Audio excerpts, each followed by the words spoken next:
Michael Wolff. Jeffrey Epstein était persuadé que Donald Trump l'avait dénoncé à la police.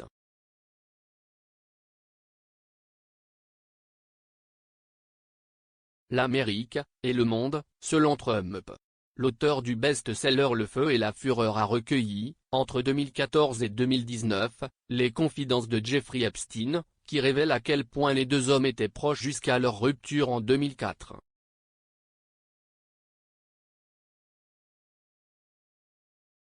Il en parle à Paris Match.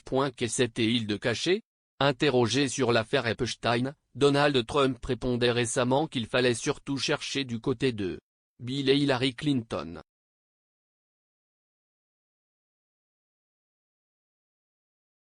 Le 5 août dernier, ceux-ci ont ainsi reçu une convocation de la part de James Comer, le président, républicain, de la commission de surveillance de la Chambre des représentants, qui veut les entendre sur le sujet.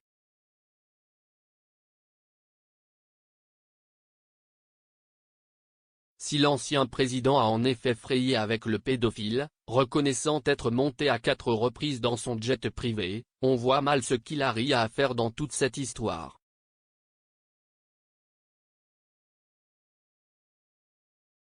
Les Clinton ne sont pas les seuls à avoir reçu cette humiliante missive, des démocrates, Loretta Lynch, Eric Holder, Merrick Garland, des républicains, William Barr, Jeff Sessions, Alberto Gonzales et deux anciens directeurs du FBI Robert Mueller, James Comey, ont été également convoqués.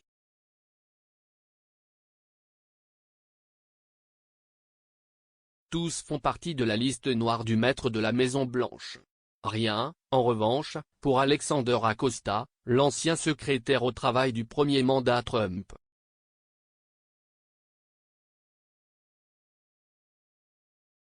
Celui-là a pourtant beaucoup de choses à raconter. En 2007, il était procureur de Floride et avait fait un énorme cadeau à Epstein en lui permettant de plaider coupable et d'écoper d'une très clémente peine de prison de 13 mois.